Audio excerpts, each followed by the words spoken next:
అందరికీ శుభోదయం. ఈరోజు మనం అద్వైతం గురించి చర్చిద్దాం. అద్వైతం అద్వైత వేదాంత సంస్కృతం. అద్వైత వేదాంతం అనేది ఒక హిందూ సాధన. ఇది ఆధ్యాత్మిక క్రమశిక్షణ, పురాతన హిందూ సాంప్రదాయం, ఉన్నతమైన పాఠశాల సాంప్రదాయం. అద్వైతం అన్న పదం అక్షరాల సెకండ్నెస్ కానీ సాధారణంగా నాన్యువలిజం అని అనువదించబడుతుంది. తరచుగా ఏకవాదంతో సమానంగా ఉంటుంది. బ్రహ్మం మాత్రమే అంతిమంగా వాస్తవమైనది అనే ఆలోచనను సూచిస్తున్నది.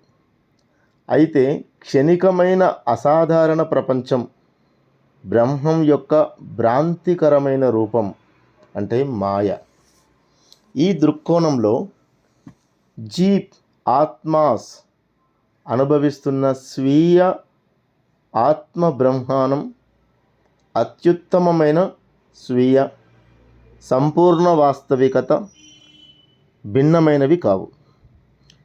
జీవాత్మ అంటే జీవుడు జీవించి ఉన్నటువంటి ఈ జీవాత్మ లేదా వ్యక్తిగత స్వీయ అనేది స్పష్టమైన వ్యక్తిగత శరీరాల సమూహంలో ఏకవచన ఆత్మ యొక్క ప్రతిబింబం లేదా పరిమితి. అద్వైత సాంప్రదాయంలో మోక్షం, బాధ లేదా పునర్జన్మ నుండి విముక్తినే మోక్షం అంటారు. ఈ మోక్షం అసాధారణ ప్రపంచం యొక్క ఈ భ్రమను గుర్తించడం, శరీర మనస్సు సంక్లిష్టత, కర్మకత్వం అనే భావన నుండి గుర్తించబడడం, ఒకరి నిజమైన గుర్తింపు యొక్క విద్య అనగా జ్ఞానం పొందడం ద్వారా సాధించబడుతుంది. ఆత్మ బ్రహ్మం స్వయంగా ప్రకాశించే స్వయం ప్రకాశ అవగాహన లేదా సాక్షి స్పృహ. తత్వమసి, నువ్వు వంటి ఉపనిషత్తు ప్రకటనలు ఆత్మకు అమర్త్యమైన బ్రహ్మం నుండి భిన్నం కాదని వెల్లడించడం ద్వారా ఒకరి నిజమైన గుర్తింపుకు సంబంధించిన అజ్ఞానాన్ని అనగా అవిద్యను నాశనం చేస్తాయి. 8వ శతాబ్దపు ప్రముఖ వేద పండితుడు, గురువు, గొప్ప ఆచార్యుడు ఆది శంకరాచార్యుల వారు బ్రహ్మం ఎప్పుడూ ఉనికిలో ఉన్నందున బ్రహ్మజ్ఞానం తక్షణమే, చర్య అవసరం లేదు అంటే కృషి అద్వైత సంప్రదాయం విస్తృతమైన సన్నాహకతను కూడా నిర్దేశిస్తుంది. సాధన మహావాక్యాల గురించి ఆలోచించడం, యోగ సమాధిని జ్ఞానానికి సాధనంగా వేదాంత సాంప్రదాయానికి అత్యంత ప్రముఖులు.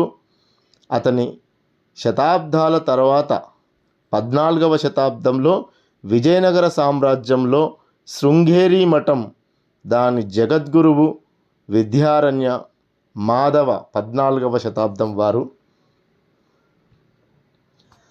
అధిరోహణతో అతని ప్రాముఖ్యత శతాబ్దాల తరువాత రూపుదిద్దుకోవడం ప్రారంభమైనందున ప్రారంభ ప్రభావం ప్రశ్నించబడింది. శంకరాచార్యుల వారు యోగాను స్వీకరించినప్పటికీ మధ్యయుగ కాలంలోని అద్వైత వేదాంత సంప్రదాయం యోగ సాంప్రదాయంలోని అంశాలను యోగ వశిష్ట, భాగవత పురాణం వంటి గ్రంథాలను స్పష్టంగా పొందుపరచడం జరిగింది. స్వామి వివేకానంద యోగ సమాధిని జ్ఞాన అద్వైత సాధనంగా పూర్తిగా స్వీకరించి ప్రచారం చేయడంలో ముగింపు పలికింది. విముక్తి 19వ శతాబ్దంలో విద్యారణ్య యొక్క సర్వదర్శన సంగ్రహ ప్రభావం కారణంగా పాశ్చాత్య పాండిత్యం ద్వారా అద్వైత వేదాంత ప్రాముఖ్యతను అతిగా నొక్కి చెప్పారు. అద్వైత వేదాంతము సంఖ్యాపరంగా ఆస్తిక భక్తి ఆధిపత్యం ఉన్నప్పటికీ హిందూ ఆధ్యాత్మికతకు ఉదాహరణగా పరిగణించబడింది.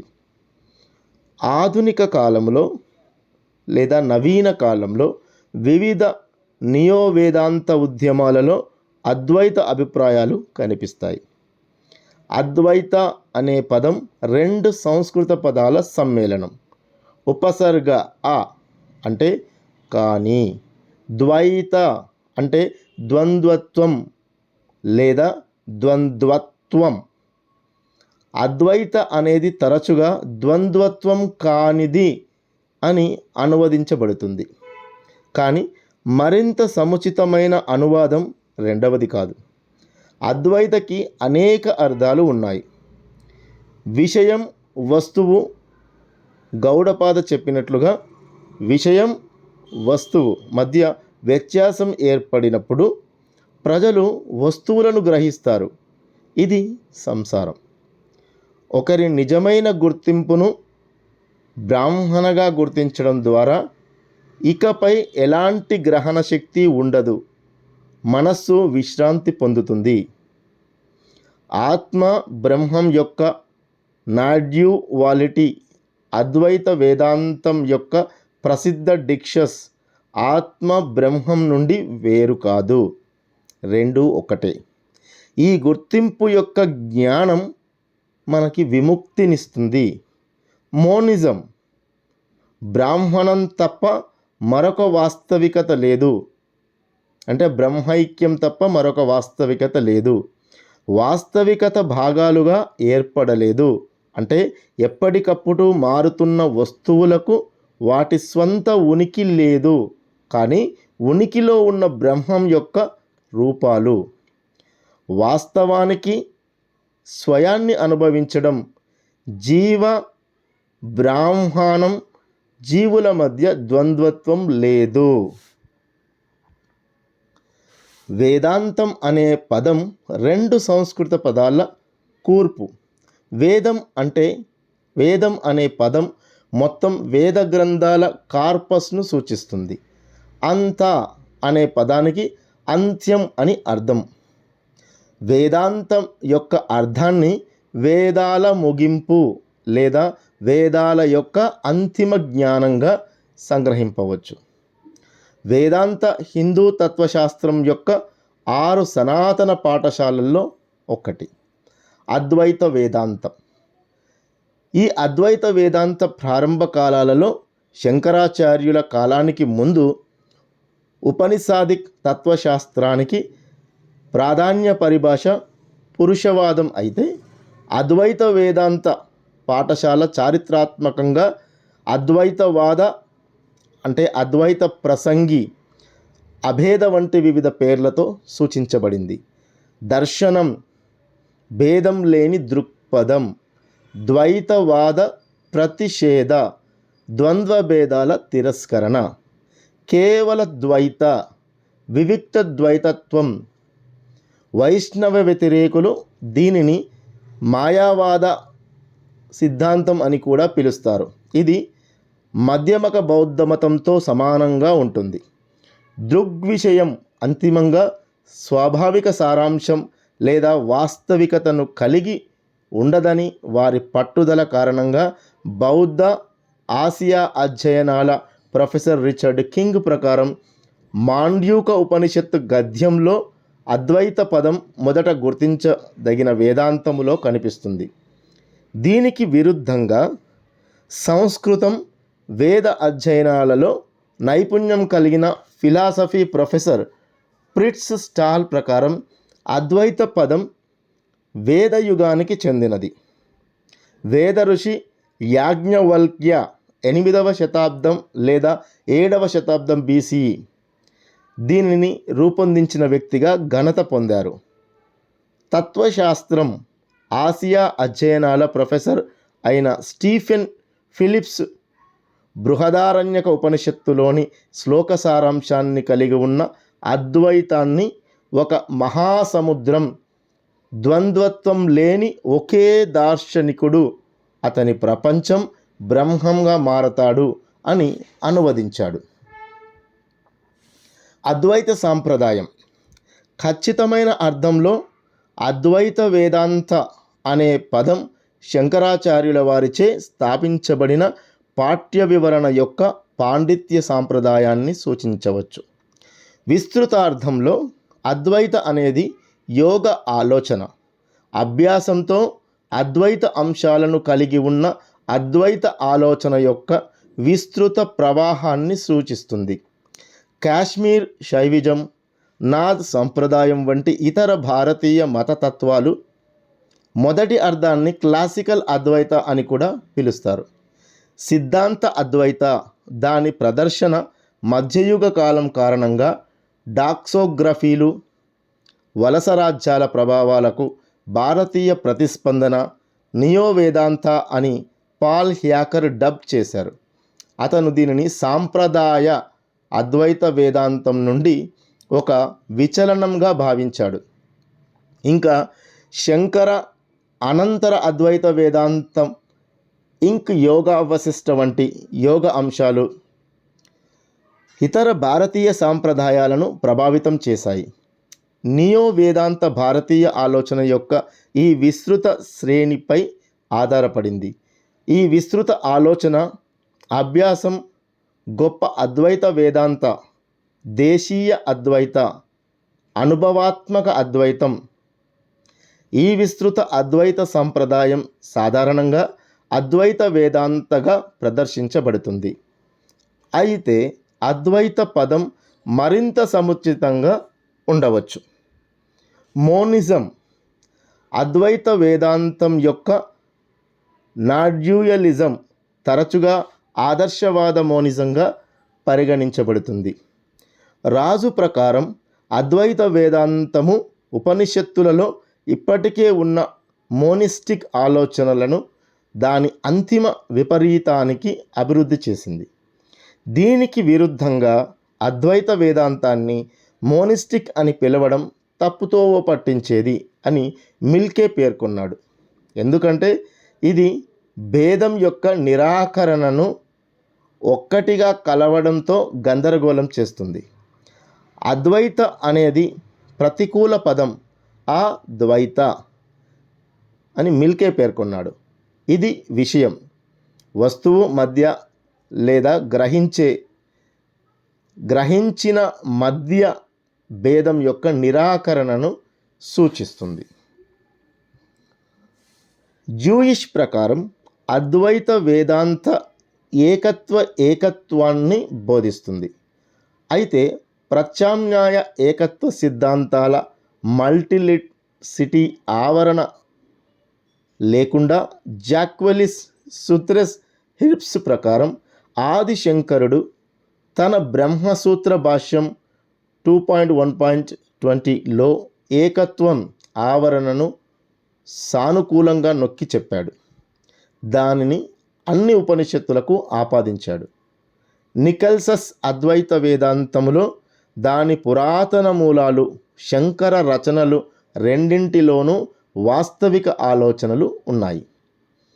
దర్శన వీక్షణ అద్వైత అనేది వేదాంతానికి చెందిన ఒక ఉపపాఠశాల. రెండోది 6 శాస్త్రీయ హిందూ దర్శనాలలో ఒకటి.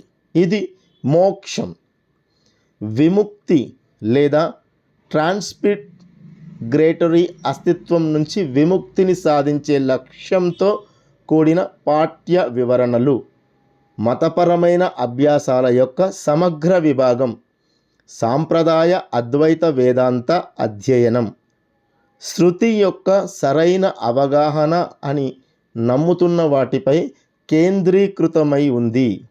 బ్రహ్మసూత్రాలు భగవద్గీతతో పాటు సమిష్టిగా ప్రస్థానత్రయ అని పిలువబడే గ్రంథాలను, ముఖ్యంగా ప్రధాన ఉపనిషత్తులను బహిర్గతం చేసింది. వేదాంత యొక్క అన్ని పాఠశాలల్లో ఒక ప్రధాన ప్రశ్న వ్యక్తిగత స్వీయ జీవ, ఆత్మ లేదా బ్రహ్మం మధ్య సంబంధం. శంకరుడు అతని అనుచరులు ఆత్మ లేదా బ్రాహ్మణాన్ని అంతిమ వాస్తవమని, జీవాత్మను చివరికి ఆత్మ లేదా బ్రాహ్మణ స్వభావానికి చెందినవాడుగా భావిస్తారు. ఈ సత్యం పురాతన ప్రధాన ఉపనిషత్తులు బ్రహ్మసూత్రాల యొక్క ఎంచుకున్న భాగాలను అక్షరార్థంగా చదవడం ద్వారా స్థాపించబడింది. భగవద్గీత అనేది ఇతర హిందూ గ్రంథాలలో కూడా కనుగొనబడింది. గొప్ప ప్రయత్నం చేసినప్పటికీ ఇది స్వయం స్పష్టంగా పరిగణించబడుతుంది.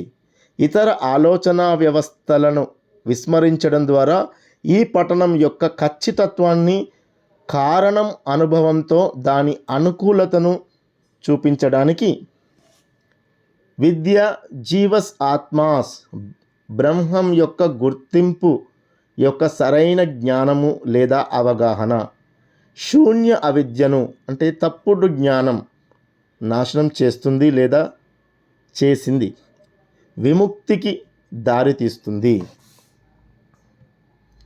సమకాలీన అద్వైత సాంప్రదాయం ప్రకారం ఈ జ్ఞానాన్ని స్వాధ్యాయ, స్వీయ వేద గ్రంథాల అధ్యయనం ద్వారా పొందవచ్చు.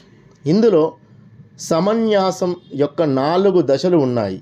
విరాగ అనగా పరిత్యాగము, శ్రవణం అనగా ఋషుల బోధనలను వినడం, మౌనన అనగా బోధలపై ప్రతిబింబం, నిధిధ్యాసన ఆత్మ పరిశీలన, మహావాక్యులపై లోతైన పదే పదే ధ్యానం, తత్వం అసి, తత్వమసి, అది నువ్వే లేదా నువ్వే అది వంటి ఉపనిషత్తు ప్రకటనలను ఎంచుకున్నారు. జీవాత్మ, ఆత్మ, బ్రాహ్మణుల గుర్తింపు కోసం శృతికి సాక్ష్యాన్ని రూపొందించండి. ఈ ధ్యానం మాయలో పాతుకుపోయిన అపోహలు, తప్పుడు జ్ఞానం, తప్పుడు అహంకార గుర్తింపులను తిరస్కరిస్తుంది. ఇది బ్రహ్మం యొక్క ఏకత్వం యొక్క అంతిమ సత్యాన్ని, ఆత్మ బ్రహ్మంగా ఒకరి నిజమైన గుర్తింపును అస్పష్టం చేస్తుంది. ఇది ఆదిశంకరులు అనుభవ తక్షణ అంతర్దృష్టి, నిర్మాణరహితమైన, నిర్మాణ నిండిన లేని ప్రత్యక్ష అవగాహనగా సూచించిన దానిలో ముగుస్తుంది. ఇది బ్రహ్మం గురించిన అవగాహన కాదు, బదులుగా బ్రహ్మం అనే అవగాహన. అద్వైత సాంప్రదాయంలో త్రివిధ అభ్యాసం విస్తృతంగా ఆమోదించబడినప్పటికీ, మందిన మిశ్రాచే ధృవీకరించబడినప్పటికీ, ఆత్మ బ్రాహ్మణుల గుర్తింపును ఉచ్చరిస్తూ మహావాక్యులు ఒకేసారి మోక్షాన్ని పొందుతారని వాదిస్తూ ఉపవాద స్థానం తీసుకున్న శంకరుడికి ఇది విరుద్ధంగా ఉంది అర్థం అవుతాయి. సాంఖ్యానికి దగ్గరి సంబంధం కలిగి ఉండగా అద్వైత వేదాంత సాంప్రదాయ సాంఖ్య పురుష ప్రాథమిక స్పృహ ప్రకృతి యొక్క ద్వంద్వవాదాన్ని తిరస్కరిస్తుంది. బదులుగా బ్రహ్మం ఏకైక వాస్తవికత అని పేర్కొంది. దీని నుండి ఈ విశ్వం యొక్క ఆవిర్భావం, జీవనోపాధి, రద్దు కొనసాగుతుంది. సమస్త అస్తిత్వానికి పురుషుడు సమర్థవంతమైన కారణమని, ప్రకృతి దాని భౌతిక కారణమని సాంఖ్య వాదించాడు. అద్వైతం అన్ని వేదాంత పాఠశాలల వలె బ్రహ్మం సమర్థవంతమైన భౌతిక కారణం రెండింటినీ పేర్కొంది. అన్ని ఉనికిని సృష్టించినది అన్ని జీవులు, జడ పదార్థాలతో కూడా ఉంటుంది, ప్రతిబింబిస్తుంది. సృజనాత్మకత సూత్రం ప్రతి చోట ఎల్లప్పుడూ ఉంటుంది. ఈ ప్రతిపాదనను అంగీకరించడం ద్వారా అద్వైతం, ఇతర వేదాంత సాంప్రదాయాలు వేర్వేరు సమాధానాలను అందించే వివిధ సైద్ధాంతిక ఇబ్బందులు తలెత్తుతున్నాయి. మొదటిది సత్ అనగా ఉనికి అయిన బ్రహ్మం ఎటువంటి భేదం లేకుండా అనేకమైన విశ్వంగా ఎలా మారింది. రెండవది సిట్ చైతన్యం అయిన బ్రహ్మం భౌతిక ప్రపంచాన్ని ఎలా సృష్టించాడు. మూడవది బ్రహ్మమే ఆనందమైతే ఆనందం, బాధల అనుభవ ప్రపంచం ఎందుకు ఉద్భవించింది. బ్రహ్మసూత్రాలు ఈ తాత్విక ప్రశ్నలకు సమాధానం ఇవ్వలేదు. తరువాత శంకరులతో సహా వేదాంతులు వాటిని పరిష్కరించవలసి వచ్చింది. ఈ ప్రశ్నలను పరిష్కరించడానికి ఆదిశంకరుడు అభివృద్ధి చెందని పేరు, రూపం లేదా ప్రకృతికి సంబంధించిన ప్రాథమిక పదార్థాన్ని పరిచయం చేశాడు. దీని నుండి ప్రపంచం పరిణామం చెందుతుంది, సాంఖ్య ద్వంద్వవాదానికి దగ్గరగా వస్తుంది. శంకరుడిని అపరిష్కృతమైన పేరు, రూపం యొక్క భావన తరువాత అద్వైత సాంప్రదాయం ద్వారా స్వీకరించబడలేదు. బదులుగా తరువాతి సాంప్రదాయం అవిద్యను ఆదిభౌతిక సూత్రంగా మార్చింది. అవి మూల విద్య లేదా మూల అజ్ఞానం ఒక ఆదిభౌతిక పదార్థం. ఇది విశ్వానికి ప్రాథమిక భౌతిక కారణం, ఉపాదాన. ప్రకాశాత్మలు 13వ ప్రపంచం యొక్క మూలాన్ని వివరించడానికి వివర్త యొక్క రక్షణ. ఇది అసాధారణమైన వాస్తవికతను భ్రమగా ప్రకటించింది. ఇది ఆధిపత్య వివరణగా మారింది. దీనితో ఆత్మ బ్రాహ్మణం యొక్క ప్రాధాన్యతను కొనసాగించవచ్చు. వాస్తవికత అజ్ఞానం. హంస అనేది అద్వైతంలో ఒక ముఖ్యమైన మూలాంశం. పౌరాణిక హంస, పరమహంస నీటి నుండి పాలను గుర్తించినట్లుగా మిథ్య, అవాస్తవం మారుతున్నది. మిథ్య నుండి సత్యంను గుర్తించే సామర్థ్యాన్ని హంస సూచిస్తుంది. శాస్త్రీయ అద్వైత వేదాంత ప్రకారం అన్ని వాస్తవికత అనుభవజ్ఞులైన ప్రపంచంలోని ప్రతిదీ బ్రహ్మంలో దాని మూలాలను కలిగి ఉంది. ఇది మార్పులేని చైతన్యం. అద్వైతులకు సృష్టికర్త, సృష్టించిన విశ్వం మధ్య ద్వంద్వత్వం లేదు. అన్ని వస్తువులు, అన్ని అనుభవాలు, అన్ని పదార్థాలు, అన్ని స్పృహ, అన్ని అవగాహన కూడా ఈ ఒక ప్రాథమిక వాస్తవికమైన బ్రహ్మం అయినప్పటికీ మేల్కొనే సమయంలో స్వప్నరహిత స్థితిని తెలుసుకున్న వ్యక్తి వాస్తవికత యొక్క వివిధ అనుభవాలను కలిగి ఉంటాడు. అద్వైత వేదాంత దానిని గుర్తించి అంగీకరించింది. అనుభావిక దృక్పథంలో అనేక వ్యత్యాసాలు ఉన్నాయి. అద్వైత వాస్తవికత యొక్క వివిధ స్థాయిలను సూచించడం ద్వారా దీనిని వివరిస్తుంది. దాని సిద్ధాంతం ప్రకారం దోషాలు అనిర్వచనీయ ఖ్యాతి.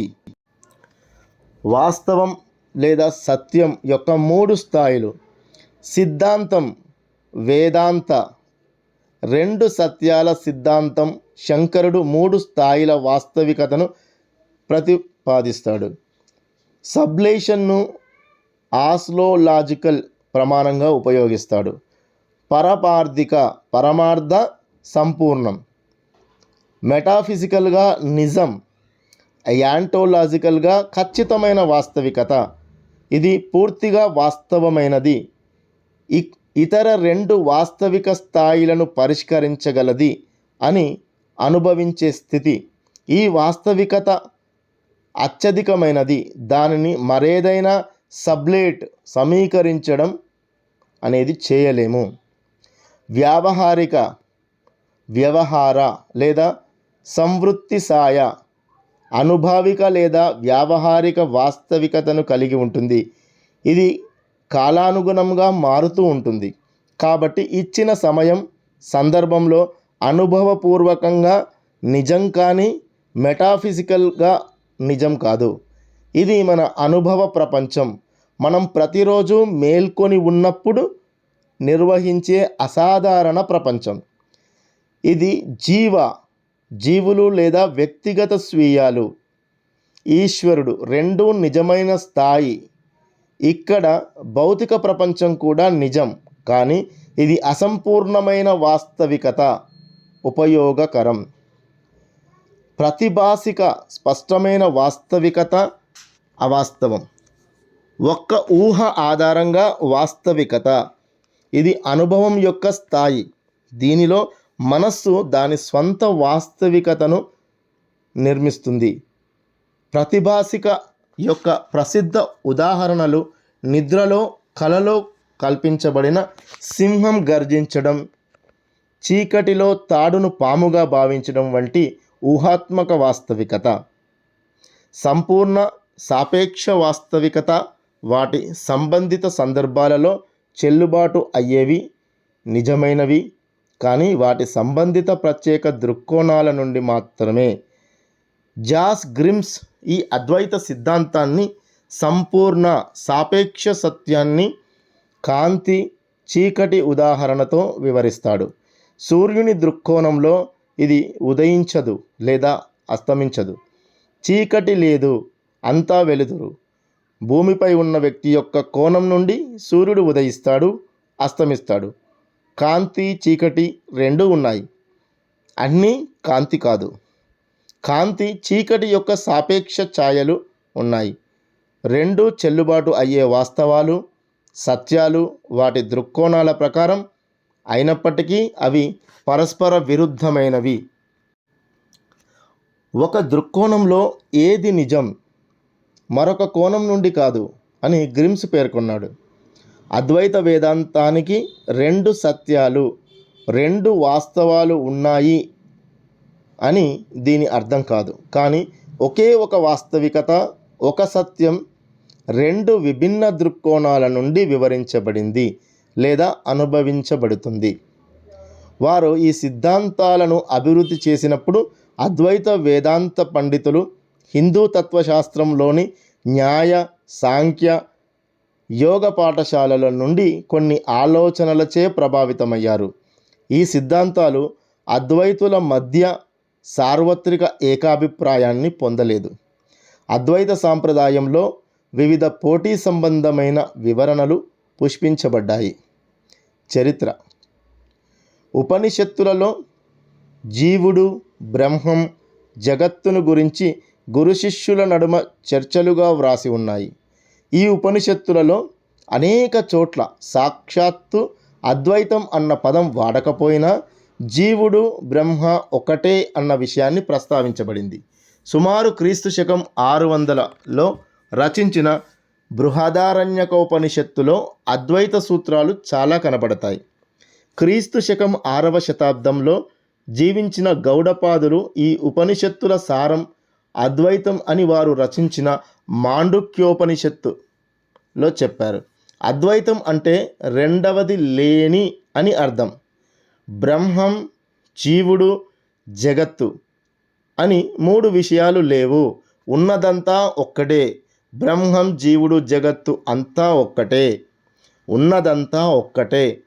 అది బ్రహ్మమే అని అర్థం. ఆయన శిష్యుడు గోవింద భగవత్పాదులు, వారి శిష్యుడు ఆదిశంకరులు.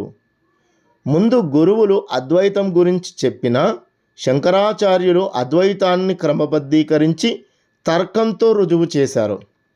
ఉపనిషత్తులు, బ్రహ్మసూత్రాలు, భగవద్గీత ఈ మూడింటిని కలిపి ప్రస్థానత్రయి అన్నారు. వీటికి అన్నింటికీ సమన్వయం చేకూర్చి వాటి భావం అద్వైతం అని ఆయన చాటి చెప్పారు. అప్పటి నుండి అద్వైతం బాగా ప్రచారంలోనికి వచ్చింది.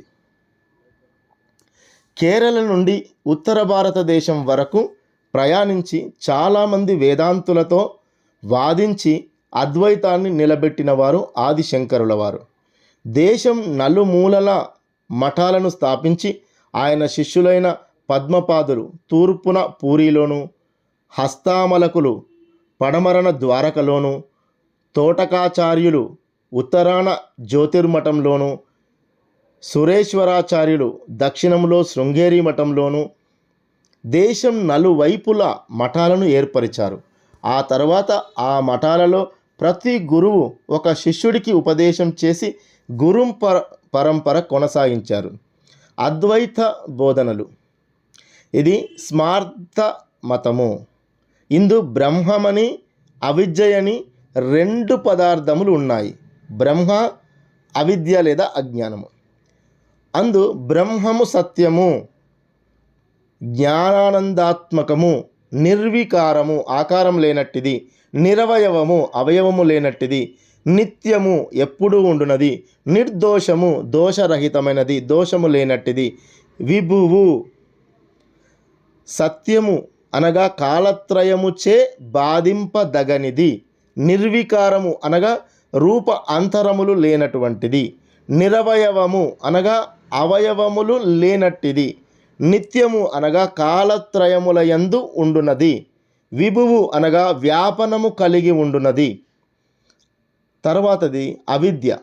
అవిద్య అపారమార్థికము, సదసద్విలక్షణము, జడము, సవికారము, సావయవము, అనాది శాంతము, అజ్ఞాన రూపము. అపారమార్థికము అనగా మిథ్యాభూతము, బ్రహ్మతత్వజ్ఞానము చేత నివర్తించున్నది. ఇది వ్యావహారిక సత్త అని చెప్పబడుచున్నది. వ్యావహారక దశలో సత్తుగా తోచును, కానీ పారమార్థము కానట్టిది. సదసద్విలక్షణము అనగా సత్తనగా బ్రహ్మము, అసత్తనగా తుచ్చమైన శశశృంగాది పారమార్థిక సత్తయైన బ్రహ్మము కంటెను ప్రమాణసిద్ధము కాని తుచ్చము కంటెను విలక్షణమైనట్టిది. బ్రహ్మము వలె పారమార్థికము కాదు, తుచ్చము వలె ప్రమాణములకు అవిషయమును కాదు. ఈ అవిద్య, ఇలాంటి అవిద్య సత్వరజస్తమోగుణ త్రయాత్మకము, ఈ 3 గుణముల యొక్క కలయిక ఈ అవిద్య. దీనికి ఆచ్ఛాదక శక్తి, విక్షేపణ శక్తి అని 2 శక్తులు ఉన్నాయి. ఆచ్ఛాదక శక్తి కల అవిద్య చేత ఆవరించబడిన బ్రహ్మమునకు చీకటిలో ఉన్న మనుష్యునకు వలె స్వస్వరూప జ్ఞానము చెడి విక్షేపరూపకమైన మనుష్యాది భేద జ్ఞానము కలుగుచున్నది. ఈ దేవాది భేదములు అన్నీ అవిద్యా పరిణామములు గాని పరమార్థములు కావు.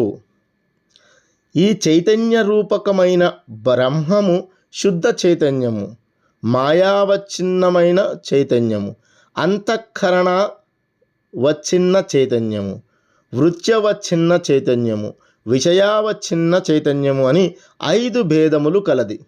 శుద్ధమైన బ్రహ్మస్వరూపమునకు ఈ భేదములు అవిద్య మొదలుగా గల ఉపాధుల చేత కలుగుచున్నవి. అందు శుద్ధ చైతన్యము అనునది శుద్ధ బ్రహ్మస్వరూపము, మాయావచ్ఛిన్న చైతన్యము అనునది ఈశ్వరుడు. అతడే జగతృష్ట్యాధికారి, సర్వాంతర్యామి, సగుణ బ్రహ్మము. అంతఃకరణ వచ్ఛిన్న చైతన్యము అనునది జీవుడు. ఆకాశగతములైన సూర్యాది తేజములు తటాకాదుల యందు ప్రతిబింబించున్నట్లు తేజోమయమైన బ్రహ్మ చైతన్యము అవిద్యా పరిణామములైన అంతఃకరణముల యందు ప్రతిఫలించుచున్నది. ఇందు బ్రహ్మము బింబము, అంతఃకరణముల యందు తోచునట్టిది ప్రతిబింబము.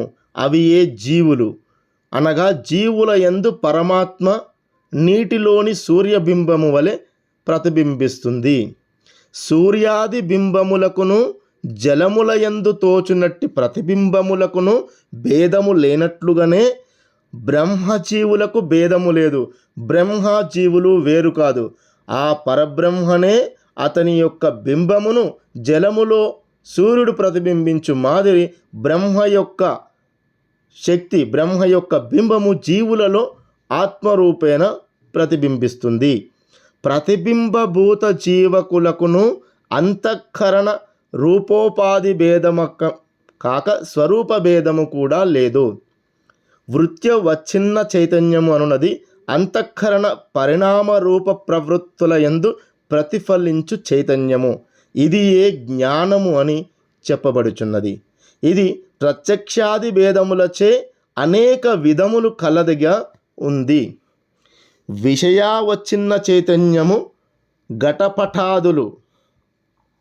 ఇందు మాయావచ్ఛిన్న చైతన్యమైన ఈశ్వరుడు మొదట సృష్టింపగల ప్రాణివర్గముల తారతమ్యమునకు హేతువగు కర్మములను తోడు చేసుకొని అపరిమిత శక్తియుక్తమైన మాయను వశపరుచుకొని నామ రూపాత్మకమైన సకల ప్రపంచమును సృజింప సంకల్పించి మొదట ఆకాశాది పంచభూతములను అపంచీకృతములను పుట్టించెను. అందు ఆకాశమునకు శబ్దమును, వాయువునకు శబ్దస్పర్శలను, తేజస్సునకు శబ్దస్పర్శ రూపములను, అప్పునకు శబ్దాదులతోడ రసమును, పృథివికి శబ్దాదులతోట గంధములను గుణములు. పృథివి, అప్పు, తేజము, వాయువు, ఆకాశమును అను ఈ పంచభూతములను గుణత్రయాత్మకమైన అవిద్య యొక్క కార్యములుగాన ఇవియు త్రిగుణాత్మకములే. సత్యగుణయుక్తములు అయిన ఈ భూతముల చేత త్వక్చక్షుశ్రోత్ర జిహ్వాగ్రాణములు అనేది జ్ఞానేంద్రియములు, మనోబుద్ధ్యహంకార చిత్తములు అనేది అంతఃకరణ పరిణామములను పుట్టుచున్నవి. రజోగుణయుక్తములు అయిన ఈ భూతముల చేత వాక్పాదిపాద పాయూపస్థములు అనేది కర్మేంద్రియములు పుట్టుచున్నవి. రజోగుణముతో కూడిన భూతముల చేత ప్రాణాపాన వ్యానోదాన సమానములు అను పంచప్రాణములు పుట్టుచున్నవి. ఈ పంచభూతముల చేతను, జ్ఞాన కర్మేంద్రియముల చేతను, పంచప్రాణముల చేతను, మనోబుద్ధుల చేతను సూక్ష్మ శరీరము పుట్టుచున్నది. ఈ శరీరము లింగ శరీరము అని చెప్పబడును. ఈ శరీరము పరలోకయాత్రను అనుకూలమైన మోక్ష పర్యంతము ఉండునది. తమోగుణముతోడ కూడిన అపంచీకృత భూతముల చేత పంచీకృత భూతములు పుట్టుచున్నవి. పంచీకరణము అనగా ఆకాశాది పంచభూతములను మొదల ప్రత్యేకము రెండుగా భావించి అందు ఒక్కొక్క అంశమును నాలుగేసిగా భాగించి ఆ నాలుగింటిలో మళ్ళీ ఒక్కొక్క భాగమును భాగింపని ఒక్కొక్క సగముతో చేర్చి కలపగా పంచీకృత భూతములు ఏర్పడియే. అందు ఆకాశార్ధమును కడమ భూతములలో 8 ఒక్కొక్క భాగమును చేర్చగా పంచీకృతాకాశము. ఇట్లు వ్యాయాదులను ఊహింపవలయును. ఈ పంచీకృత భూతముల చేతనే అఖండములను, వానికి లోబడిన 14 లోకములను, జరాయుజాది దేహములను పుట్టుచున్నవి. జరాయుజములు అనగా జరాయువు వలన పుట్టుచున్నవి మనుష్యాదులు. ఉదాహరణ, జరాయువు అనగా గర్భము తిత్తి నుండి పుట్టేది. అండజములు అండము వలన పుట్టునట్టి పక్షి సర్పాదులు. అండము అనగా గ్రుడ్డు. స్వేదజములు చెమట వలన పుట్టునవి నల్లి మొదలైనవి. ఉద్భిజ్జములు భూమిని చీల్చుకొని పుట్టునవి వృక్షాదులు. ఇట్టి ప్రపంచమునకు మూల ప్రకృతి పరిణామ్యుపాదాన కారణము. ఘటమునకు మన్ను వంటిది. పరిణామి అనగా ఒక రూపము నుండి మరి ఒక రూపమును పొందునది. బ్రహ్మము ప్రపంచమునకు వివర్తోపాదాన కారణము అనగా వెండి అను భ్రాంతికి శుక్తి వలె ప్రపంచ భ్రమణమునకు అధిష్టానము. అధిష్టానము అంటే స్థానము. పరమార్థమైన బ్రహ్మమునందు ప్రపంచమునకు అధ్యాసము కలుగుచున్నది. అధ్యాసము అనగా భ్రమము. ఇట్టి ప్రపంచ రూపకార్యముల నాశము ప్రళయము అనబడును. ఇది నిత్య ప్రళయము, నైమిత్తిక ప్రళయము, ప్రాకృత ప్రళయము, ఆత్యంతి ప్రళయము అని 4 విధములు కలది. అందు ఆత్యంతిక ప్రళయము బ్రహ్మ సాక్షాత్కారము చేత అవిద్య రూప కారణముతోడ సకల ప్రపంచ నివృత్తి. బ్రహ్మ సాక్షాత్కారము అనగా తనకు బ్రహ్మమునకు ఐక్య ప్రత్యక్షము. సాక్షాత్కారణము శ్రవణ మనన నిధి ధ్యాసనములతో కూడిన వేదాంత వాక్యముల చేత కలుగుచున్నది. శ్రవణము అనగా ఆచార్యుని వలన న్యాయయుక్తములు అయిన యథార్థములను వినుట. మననము అనగా విన్న యథార్థములందు విరోధ శంకలు కలుగునప్పుడు దానిని పోగొట్టునట్టి మానసికమగు యుక్తి విచారణ.